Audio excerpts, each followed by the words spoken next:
And a brand new report is revealing that more than 150 extremist groups are either participating in or supporting the DNC protests this week. Ryan Morrow is the investigative researcher who put that report together. He's also an expert on extremist groups and foreign threats. Joins me now to explain his findings. Ryan, break down exactly what your research showed.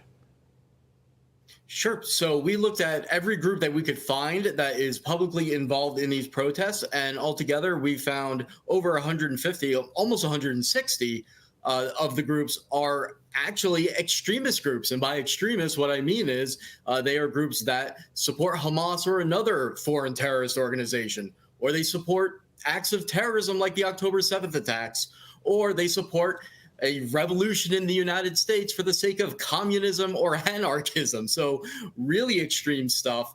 And within that group, what we found is that they are tied to or supportive of at least 9 hostile foreign governments that don't like the United States, like Iran, China, Russia, even North Korea. And they also support or are tied to almost 20 different foreign terrorist organizations. So this is an extreme bunch. So to be clear, what you're saying is some of our major enemies, North Korea, Iran, China, they could be funding, I should say, these groups either directly or indirectly.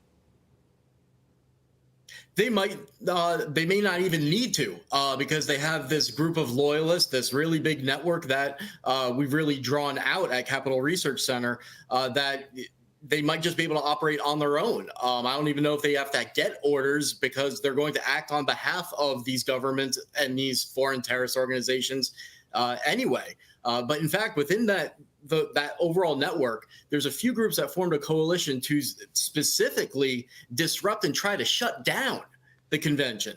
And one of the groups, Samadoun, that's in that coalition is directly tied to an Iran-backed communist terrorist group called the Popular Front for the Liberation of Palestine. I mean, like the leader of it is also part of the leadership of that terrorist group. So direct terrorist ties there to those that are trying to shut this thing down. At the end of the day, I do not imagine all or, quite frankly, any of these protesters and the groups that they are aligned with are going to be voting for Donald J. Trump. So what is their ultimate goal in protesting the DNC? This is a mafia-style shakedown. What they are saying to the Democrats is, well, first of all, they're lying. They're saying, we are a part of your base. We've been your loyal voters. They haven't been. Most of them have hated the Democrats because they're so in the extreme direction. They've hated them for a long time. But anyway, they say, we're your voters. You've lost us by not listening to us. And because you will not give in to our demands, we might not vote for you.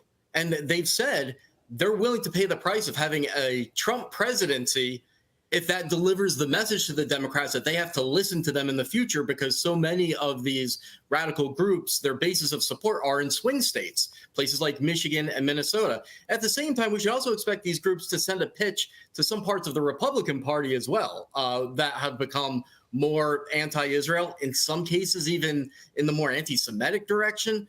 So basically what this is a plot to hijack our political process, to say to both political parties, we decide who wins presidential elections, so which of you are going to make us happy? Okay, and with that as the lead-in, what is their ultimate endgame, not just for the election in 2024, but for the far future? What is their endgame, Ryan?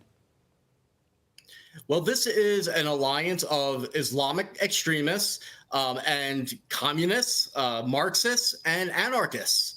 All these groups, they've worked together before, but I haven't seen them quite fuse together like we're seeing right now. And the vast majority of them support Hamas. So what's their agenda?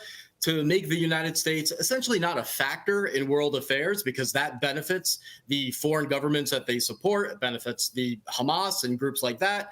But they also do have ambitions within the United States. They're very open about the fact that they want to, as they put it, dismantle the system. And many of them have advocated or even participated in violence on American soil, economic sabotage, advocating the attacks on police. In many cases, these groups are basically terrorists themselves. That is all terrifying, and it's all going to take place on our screens beginning in the next couple hours, if it's not already begun already. Mariah Morrow, really insightful stuff, frightening, but insightful. Thank you, sir. I'm Steve Ducey. I'm Brian Kilmeade. And I'm Ainsley Earhart. And click here to subscribe to the Fox News YouTube page to catch our hottest interviews and most compelling analysis.